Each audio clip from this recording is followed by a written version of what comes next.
All commercial transactions are captured and conveyed through a standardized debt application. And the standardized debt application is, in its basic format, an application of sort. This application, regardless of whether it's a 1003 or UCC or a driver's license application, a marriage certificate application, it does not matter. What matters is this data is going into a database where it is registered. So this application is going to be directly onboarded to this automated underwriting software. Some software will take the name, address, and 9-digit identifier, and it will create a parameter, a foundation, a value. That value is either going to be pre-ledgered as a debit, it's going to be pre-labeled or ledgered as a credit. That depends upon the intention of the user or the person who implements the application. The rule is to get it into the software, it's got to be in that format. Name, address, EIN, social, then assets, bank accounts, insurances. If you look at a 1003 and then look at a personal loan application and then look at a car financing application, aren't all of these applications in some form or fashion kind of styled similar to each other?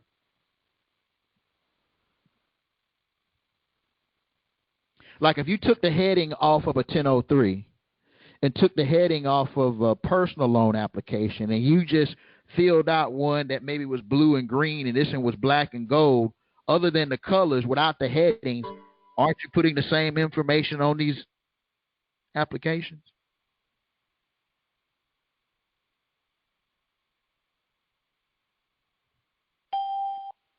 My guys, don't get quiet on me now. Somebody let me know that. I think I know the answer. I can hear you. Okay. You're good. Regardless of the 1003 or the personal application or the credit card application, aren't most applications asking the same questions and wanting the same information? That's correct. So standardized debt applications, you have been exposed with them ever since you was knowledgeable enough to fill out one. It's just how that data is being used. You live in a day and age and with the technology where you can pick where that data can be accessed. How many of you guys are familiar with Equifax? Anyone familiar with Equifax, TransUnion, Experian, those type of organizations or corporations or entities? Anybody ever heard of those entities before?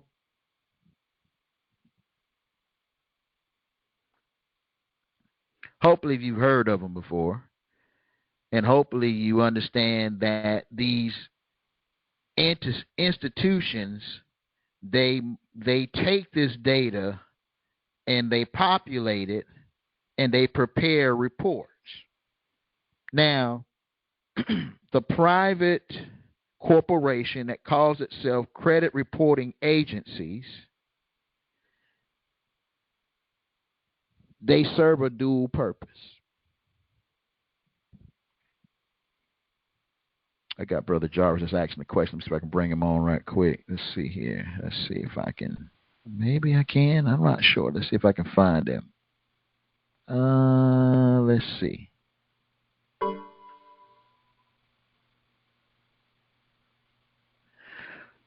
Let's see.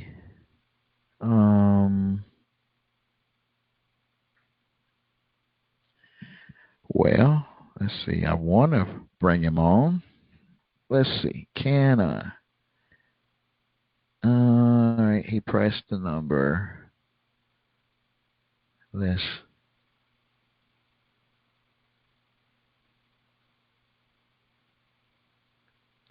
see. All right, tell you what I'm going to do. I'm going to unmute everyone. Everybody mute themselves. If you want to answer the question, come on in. I'm unmuting everyone.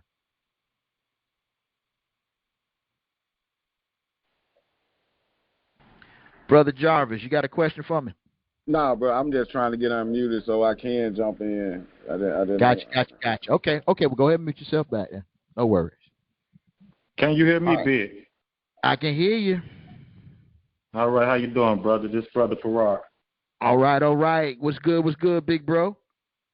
Ain't nothing to it, man. I hear y'all getting it in, man. So I just wanted to be a part of it. You know, I hear my brother from another world on the other end too, brother Amir. So of course I want to be involved. You know, so I'm gonna mute myself and I'm listening, man. All right. Well, hey, let's get it. With that being said, it's understanding how our data is being used, because technically, underwriting software, before what we now know as the internet, underwriting software was kind of, I know when I used to do loans, we used to use this program called Calix. And Calix is what, when the 1003 came in, Calix would literally approve the app, generate the proof of funds letter, and damn near fill out the HUD-1. Well, technically, it did fill out the HUD-1. It did the settlement statement, everything, but you had to plug in certain information into it. Wait, repeat that? There was a software we used to use called Calix. And Okay. Calix, once the loan officer retrieved all of the missing blanks on the 1003, you would plug it in to Calix, and Calix would approve the application. Now, what it would do, it would do credit pulls. It would go through the various different loan programs that were available, and based upon the data that you asked, it would basically take 300 lenders and say, okay, out of the 300 lenders, based on this information, you got 90 approvals. You got 90 lenders that have approved this application. These are the terms. And you kind of pick and choose the best terms, and that's what you reverberated back to the client, which had the best terms based upon what it was applying for. But, of course, back in those days, we knew as loan officers to negotiate our points. So based upon how the application was scored, I was on the phone talking to you about points. You know, we can get you approved, but we're going to charge 3 points. You know, 2 on the front, 1 on the back, blah, blah, blah. That's how you made your money. Today, the entire automated system it does the whole process.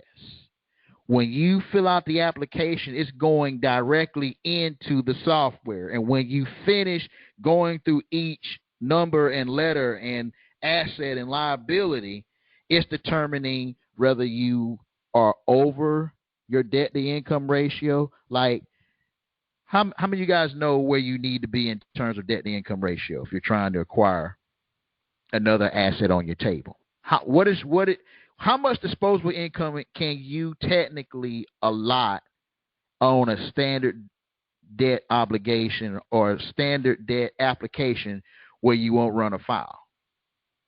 How much of your disposable income are you supposed to be issuing towards debt?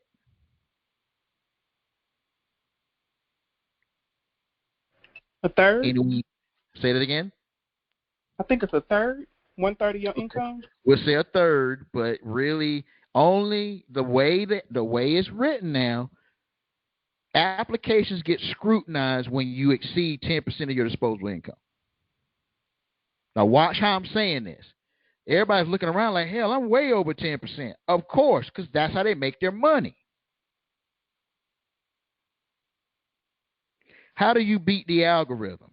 You provide a bond that keeps you what? At that 10%. The software is defaulted that if only 10% of your disposable income can and will be used to pay that loan, you're going to be approved every time.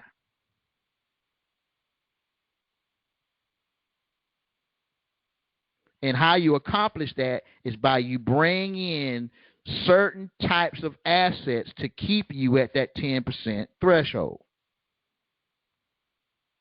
Now, when you don't know that, now remember, as loan officers back in the day, I had to know that because that's how I knew I was going to get paid.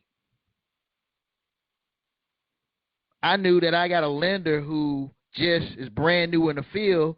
They got real high insurance, but they new to the business. So they're willing to take on clients that's got, they exceed 10%. They just going to charge what? More points. So if you know the default starts at 10%, and it's an accounting thing that you're really wrestling with, you develop accounting strategies to negate and keep you at that 10% of disposable income. What would be a strategy that you could technically use if, for laughs and giggles, your client has a 720, we'll say a 700, a 720, and a 680 credit score? They make over $250,000 a year. They've done it 5 years successfully. And they control $1 million asset outside of real estate. How would you create good debt for this individual? First off, what is $250,000 if you equally break it up into 12 months? How much is that per month?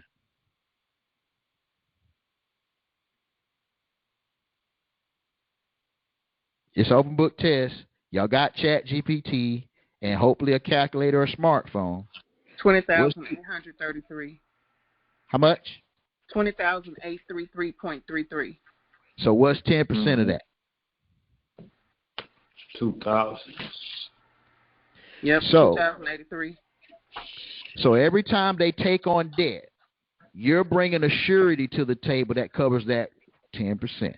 Listen to how I'm saying this. How you trigger that algorithm is, remember, all of these lending programs are going to say you're approved, you're approved, you're approved. But the target is you only want $2,800 a month going towards whatever it is that's being done. I'm going to kind of give this to you in a different capacity to show you the scale. If you're spending $2,800 a month, you can afford $2,800 a month. Do you know that $2,800 a month could easily allow you to control $1 million asset? I'll give you one. How many of you guys are familiar with the transportation industry? Where when you're buying what they call tractor trailers, most of those brand new rigs that are 2023 and 2024 start at about 80 to 100 grand. Correct. So you can control a $1 million asset easily by keeping yourself at that level. Watch this. If you acquired a tractor trailer that is actually worth, we'll say 100 grand, it's got $1 million of insurance. Listen to me clearly. There's an accounting procedure that I will show you where you get to claim the value of the insurance and the value of the truck on your books as good debt. And it can be leveraged in an application because it's an asset, even though it's on a lease. This is why in manufacturing, they get to buy $1 million pieces of equipment and turn right around and leverage that in their project. And then they get them depreciated over the course of that year. See, they're not buying limousines and yachts just for entertainment. They're tax write-off. They need to buy that limo and that mansion and this, that, and the other for the write-off. Kind of the same thing about the car for your business. Correct. It has to be a certain weight, right? Correct. To write it off, to write the whole thing off at the end of the year. Correct. Like if you call yourself a CFO and CEO, the average income of a CFO CEO is $1.2 million a year. Mm-hmm. So when you say that's who you are, you at least have to be in the average to get the red carpet treatment. But it's an algorithm. It's a software.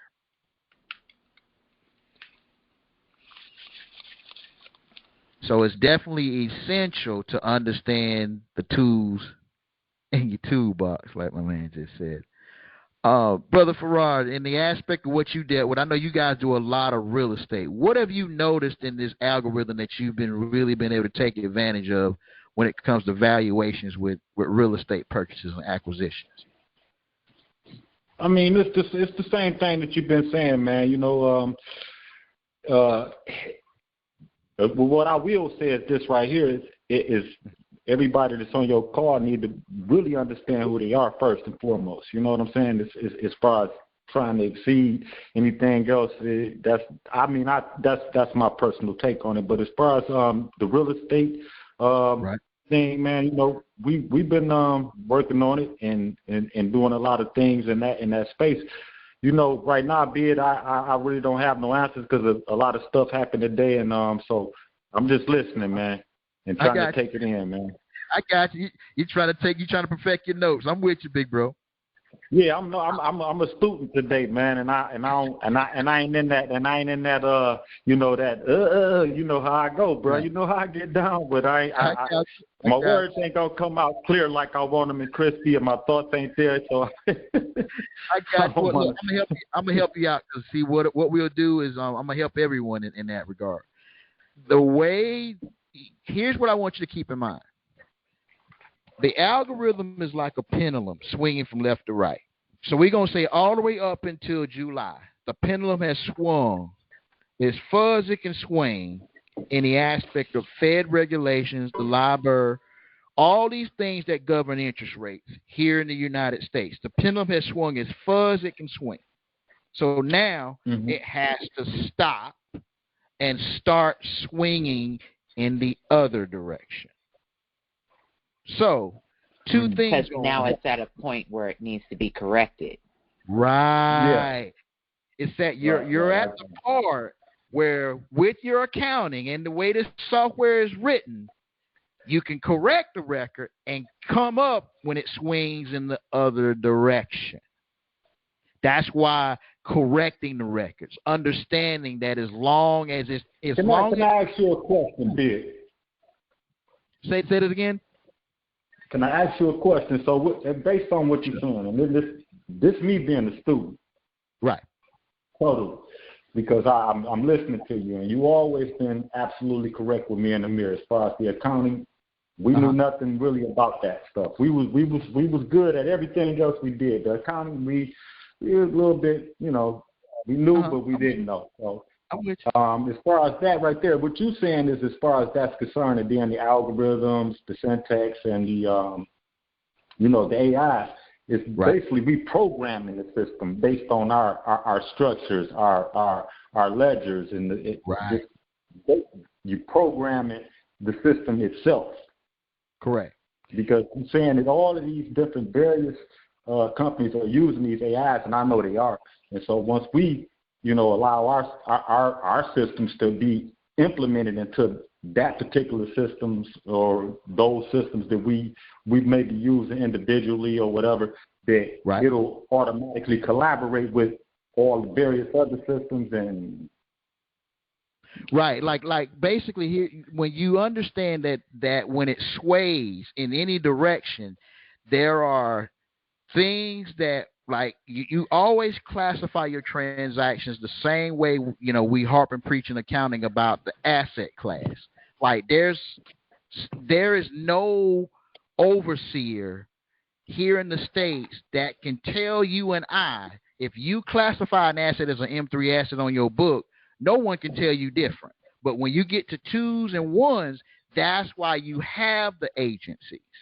So, and there's nothing that stops you from calling your accounting an M3 classification. Matter of fact, if you really read what they're telling you, they're encouraging you to do it. That's why if you're doing M3 assets, you can move a lot of things with with the ability to get it insured and have it reinsured. I didn't say you had to insure it.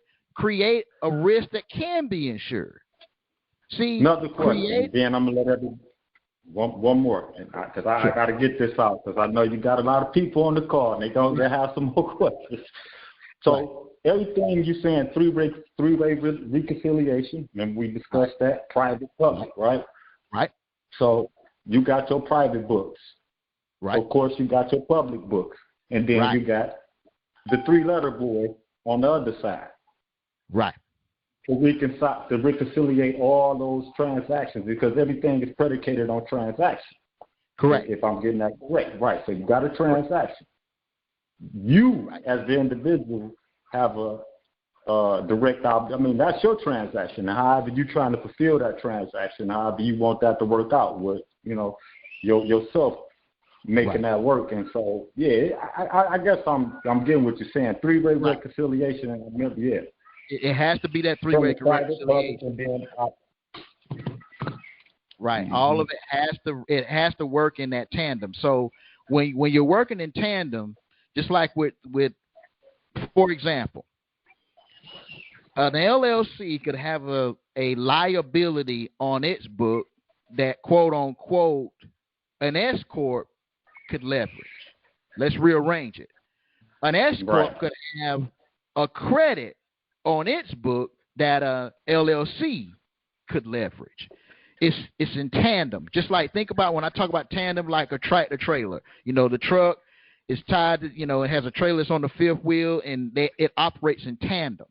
So your accounting literally works. If the wheels are going in one direction, the trailer's going to go in another direction. You have to understand that it all works in tandem. So you're looking at your transaction and you're trying to get the most out of it. Sometimes that's to create opportunity, or that may be also an ability to take care of an obligation. This is why when it comes to when we're getting into securitization audits, when you as the compliance officer conduct that securitization audit, you get to pull out the eraser and call whatever you want. This is an M3, which creates these M2s, which gives access to these M1s. Now, my job in this play is to create the M3s that can be converted into whatever they need to be for the other players. Now, if I abandon being a creator of M3 assets to a user of M2 and M1s, now I take on those other personas. Now, remember, in commerce, it's not, that's why they'll tell you in your face, every banker who is a chartered bank, when the cameras are off and the lights are down and no one's around, they will look you and I in the face and say, well, you do know that fraud is allowed under UCC. They're not saying that to be facetious. What they're saying is, look, fraud is only a failure to disclose. That's all it is. But if you use a trust has an ability to not disclose anything that's outside of its trust res. So if you're going to not disclose, you need to be in the right vehicle. If you are in the wrong vehicle, you're going to have to disclose. But the rubber meets the road when you're dealing with the asset classes. Just like if you're going to convey, quote unquote, certain holdings, I always tell students, when it comes to portable land, you never on your books talk about portable land till after the transaction is done. And there's a reason. Now, we'll go into, well, how do I substantiate before I transact if that's the case? Very easy. If you understand that portable land, good London delivery, what's the periodic symbol for gold or silver? If you use any of those names other than the one that's going to land you in the hot seat with the powers that be, you have a right to put that on your book and call it a general intangible payable or receivable. Now you've met GAAP. Now you've met the accounting conventions, and you didn't say anything that could be what? Used against you. The only thing they can regulate is M1s. And you didn't call it an M1. You're not creating debt derivatives from it. And since you got a report, creditors report, debtors file, you reported the transaction when you were supposed to. It's all in understanding the parameters. So keep in mind the Financial Accounting Standard Board eliminated ALLL, which was the allowance for losses, leases, and loans, because Basel 1, Basel 2, and Basel 3 proved that the banks were insolvent. So they had to, listen to this, they didn't all stop doing banking. They just what? Created another rule. They're not going to change their behavior. They're just going to write a new rule. New rule is now CECL. Now, because remember, the new rule was designed for you to hide in plain sight. Now they wrote a rule that you get a double credit for what? Reporting. Just tell us it's a debt. Tell us that you took a credit loss and we'll give you a double credit. So there's always a tandem. That's why if you're doing accounting, you're going to love this system. If you don't do accounting, you're going to hate it. And you're going to be in your own way, because underwriting is an algorithm. Standardized debt obligations of old, now you can use ChatGPT to create them. And when I say create them, literally you can sit with the right prompts. We've been doing this for over 3+ years with the Banking in the Box platform. You can literally articulate, like I'm speaking to you, a commercial transaction and ask the AI to create you a workable scenario. And because this is AI and API, you can actually write code now. That's in general conversation. So you're absolutely correct.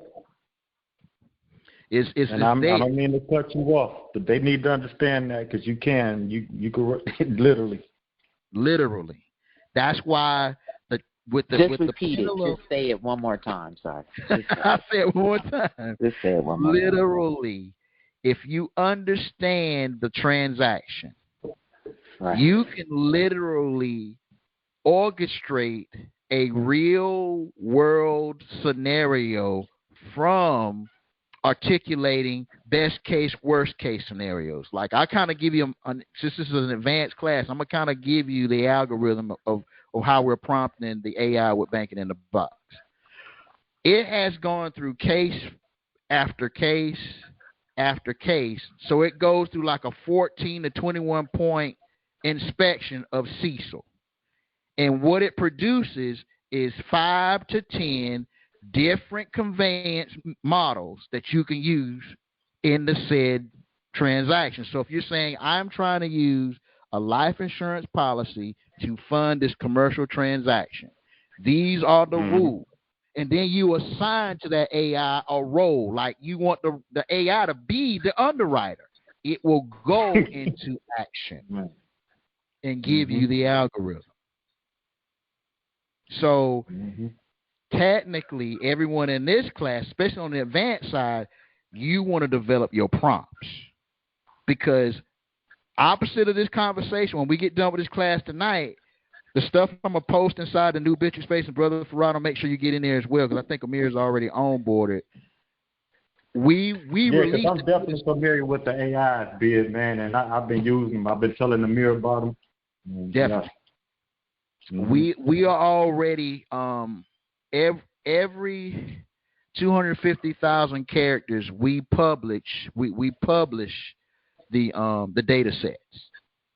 I can't do that with everybody else, but in this class, there's a page you'll be able to access on our website where every data set that has been used in a 7-day cycle, once it hits 250,000, It'll publish them. And those data sets you can use. I was going to ask you, Dr. Bay, about because you did the prompts for my entire situation, Right. And I've been going through the pages looking for them. I can send them to you because they're recorded. I can share it to you. That's especially if you're on that paid version. I can share you the whole link. You can tie directly into it. Oh, good. Okay, yep, I'm on the paid version. Okay. Right. So if you're on the paid version, I can share you the data set. Okay. So when you say data set, are you speaking about like the prompts that you give your AI platform? It's that, but then there's a couple of other things in that. Well, I'm talking about the complete metadata that is used for computation. Like AI has a couple of ways. We'll call it the tree of thought. Okay, your AI will determine an answer based upon the tree of thought that has been prompted with. So it's a language model. So if you're just feeding it prompts, you're developing an algorithm, but let's go into what they call role assignments. If I assign roles, so I do compliance officer, civil law notary, banking, underwriting, lawyers. So let's say I want to pull a data set for all of the things I did in the last 2 months as a banker. You have that entire data set. That's every time I assigned the AI to be a banker, it gave me its logic. And now I can incorporate that into the new prompt. So we make those available. So on my end, we've been developing research and development. So we got a pretty extensive data set. This is why when you take the manuals and you directly allow the language model to ingest that data, you can literally ask the data set questions based on the data that you promoted it, or that you fed it. Like you can literally say, you give it a whole chapter out of a book dealing with private placement. Now you tell the AI to teach it to you, and it will. It'll test you. It'll act like an underwriter. You can whatever conformality that you need to develop a firm comprehension. So this is what I mean by data sets. That's the type of data that I'm talking about. Not just the prompts, but the way the AI determines fact versus fiction. This is why if you just get off in the prompts, as developers, I'll tell you unequivocally, on the 3.5, if you ask your AI, what is 2 plus 2? Now, if you graduate from high school, you're going to say 4. Ask the AI to explain how it got to 4. And you'll be surprised because 3.5 and 4.0 has 2 different thought patterns. And that's the part that you as compliance officers want to get in front of. That's why you having your manuals written by these private authors, these cases that are private trust cases as your data points, it puts you ahead of the curve. So when you're saying, okay, so let me just kind of make this make sense to me first, okay? Right. So the data points, and you're feeding this information into this AI construct, right? Right. And you're helping it think the way, basically, how you think, if you will. Correct. Okay, so now it sounds like as you do that, and you said you hit 250, is it a word mark, a letter mark, or something, 250 characters? Yeah, I prompted after 250 instances, meaning that after and this is collectively, we data dump after we reach 250,000 characteristic prompts, meaning that, okay, if I say you are a lawyer, you are, when it does that 250,000 times, it dumps that data into a book format that you can go back and directly tie your AI into. Okay, so it creates a library for you. Right. You've already added. Okay. See, there's a different. We're going to talk about the real meat and potatoes of it which is GPT for all, auto GPT. Bid, you using the upgraded version or the just the regular? I'm using the upgraded version because see, you develop, you want to create, use the updated version to create a data flow. You're talking about the 4 point. What is it? The 4 right. point. 4.0. The 4. Yeah. Right. Use that one, and then what you want to have, you need to have GPT for all. That's your own private library. That one doesn't need to be online for you to use. So in that one, does the information stop at the 2019 model like the regular one? No, it's because it's the one that I'm using is year to date. I can do internet searches. Remember the language model that everybody's using, it cuts off at 2021. So you're saying it's inclusive to you, just only to you. Right. And it say, well, based on the information up to 2021, this is the information I have, and the numbers or the information could have changed since then. Right. And so when you're so there's two other pieces to Chat GPT that I'm driving home, especially with this AI. You need to have GPT for all, which lets you build your own private library. And then you use Chat GPT to teach your AI how to disseminate the information, because one language model will learn from the other. So you got yourself, the Chat GPT that's not your robot, and then your robot. Correct. There you go. And so the Chat GPT or the GPT for all is your individual chat. Right. That's your data set. And see, when you got your data set, now you can link me to your data set. I can give you my input. It learns in that type of environment.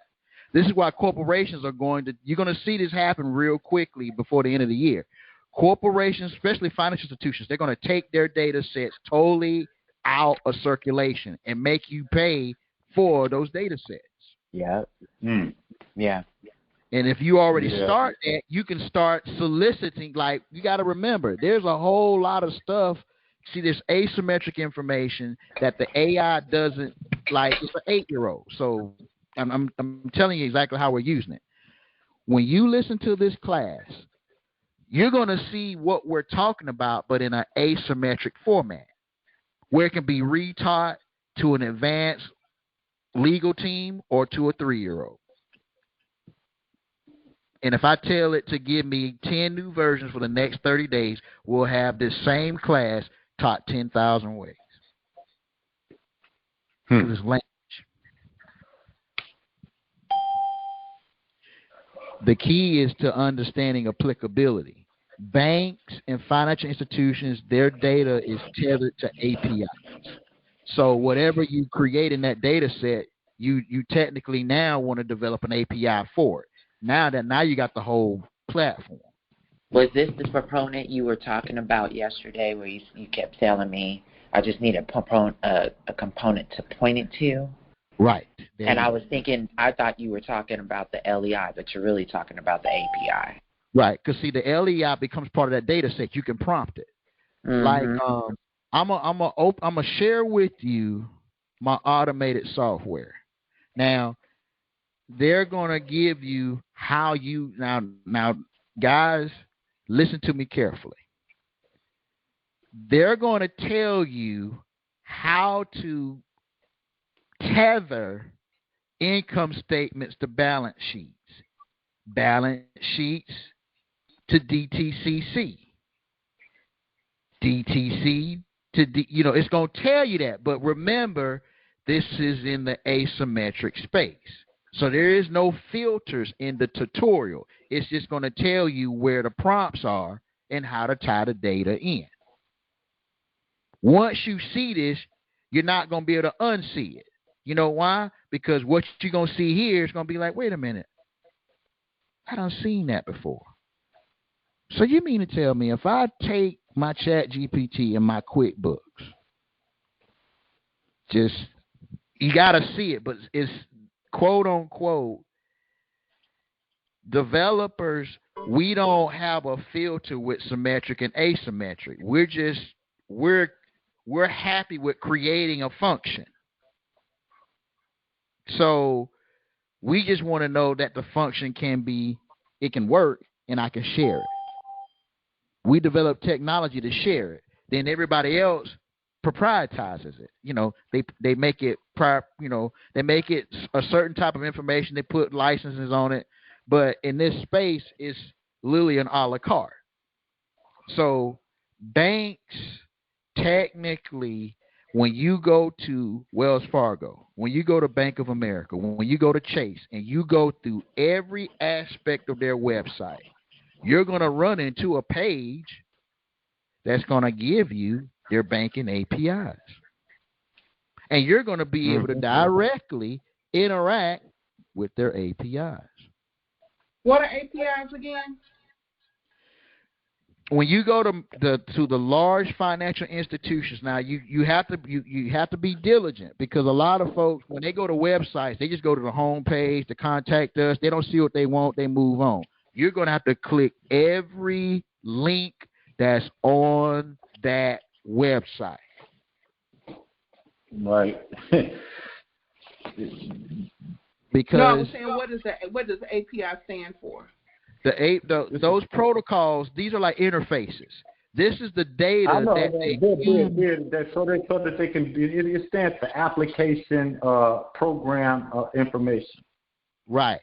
So it's the data that makes the application. Just like you can have your Chat GPT write you a script to petition the APIs. Like if you haven't scrubbed Bank of America's website, because it'll scrub it.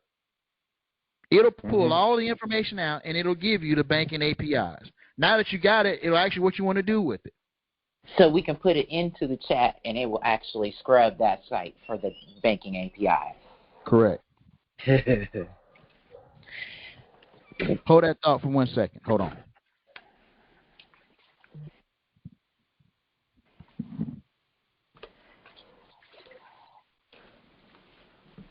Hi, guys. How y'all doing? All right. How you feeling, sisters? I'm feeling fabulous. Empress? That's a beautiful thing. Beautiful thing.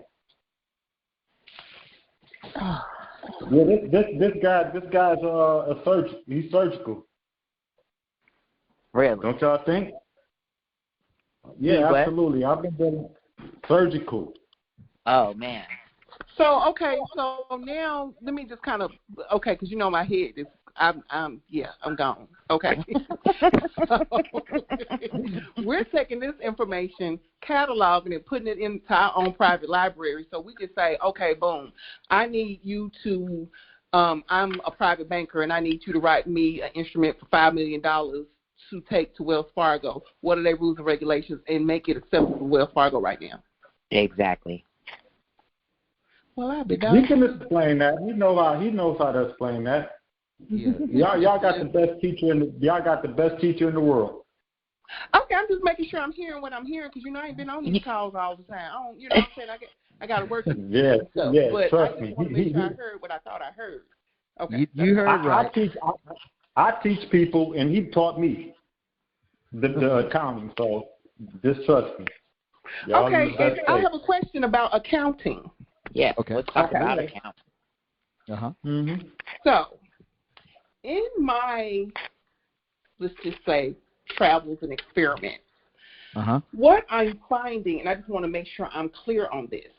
I have an instrument. I'm going to use this instrument. Let's just say I'm going to file taxes on this instrument that I've already leveraged, that I'm already using, and I'm ready for the stuff to come back to my estate, okay? Right. So I'm going to send in my accounting. My accounting, let's just say ABC Trust. Right. Or ABC Private Trust, or whatever trust, or estate, does not do GAAP accounting.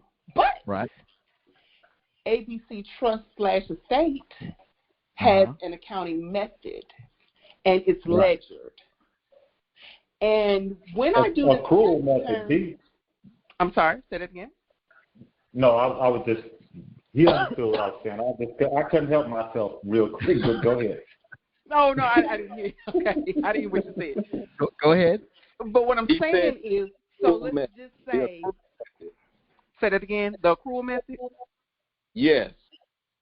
Okay, let's just say it's the accrual method, but it's not, let's just say I don't use T accounts. Let's just say ABC Trust don't use T accounts. They use plus, minus, minus, plus, plus, plus, plus, minus, minus, minus. Right. And it started with this amount, and it subtracted, it did this, it paid this out. We did the 80-20 rule. We got 80%. Whoever cashed it out did 20%. Boom, boom, boom, boom, boom. We got some more money off of it or whatever. So now we're at this amount, and we're ready for that to be recouped. Right. I have that notarized and witnessed by, let's just say, 2 trustees or a trustee and a witness and something. Now, at that point, nobody can refute that accounting because that's my ledger, correct? Correct. Okay. I'm just trying to make sure I'm clear on that. Yeah. Okay. Can I go with this? Can I go with this one? Be it a little bit, and you tell me if I'm right or wrong. Go ahead. Okay, so sister, your accounting and everything is good. Debits, credits. You had a transaction. Yes. You had a transaction, and I'm not going to ask you what the transaction is, but I'm saying you had a transaction. So you ledgered something from your books to another party. Mm-hmm. You have the accounting and everything set up. Mm-hmm. See, it's minus right here on the ledger. It's right. It says minus something, and it went to somebody else, and it was ABCD transaction. Right. Mm-hmm. So, I mean, from my understanding, and what deductions, tax credits, liabilities, who's responsible for the taxes on the transaction. I think that's something you need to figure out and get that adjusted. And then, I believe you can fund the transaction because it don't matter what the medium of exchange is, in my opinion. Mm-hmm. You got a transaction, you issue from your books, you got books, just like the banks. The banks got books. All major corporations, they have books. They got how they ledger their accounts. Debits, credits. It's a T-bill. Mm-hmm. And right.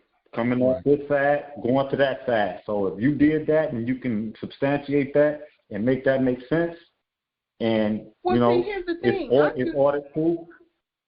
Right, but I have my 3 sets of books. I have the set of books that I'm gonna give to the IRS. Then I have the but I'm saying you understand who you are, and that's the whole point. And you seem like you're doing so. Understanding who you are and how you doing things, then you make it work. Because if it was me and I had a transaction, and basically what you want to keep in mind is, when you know that the information that you're putting together is going to touch, like, there isn't a financial institution on the planet that isn't using an AUS. They have to. There is an automated underwriting software proponent somewhere that is going to qualify, sequence, and convey that value. It can be done through a GAAP method, an IFRS method, a current expected credit loss method, a LBO method, a going concern method. So the methodologies, no one is limited to their methodology. You're only limited by your knowledge base. It's just in the United States, they made it not fashionable. I'm not going to use the word legal and illegal because that's simply a misnomer, because legal is taxable, illegal is non-taxable. They made it unfashionable. It's not fashionable for you to say, I'm going to set up a private exchange and we are going to practice notional pooling. You can't say that. I'm not saying you can't do that. You can't say that. Now, if you set up a trust and you're issuing TCUs and you're using the DTC to monetize LEIs and GLEIs, you can do what they say you can't do, because that's debt securitization asset securitization. Coming in and trying to say I'm doing notional pooling, that's too close to the truth. Because so what you say this be is like based on her accounting system, right? Right. Giving confirmation to the parties, everybody, of course, they already know. She knows, the parties know, and then like outside of her reconciliation system, as far as from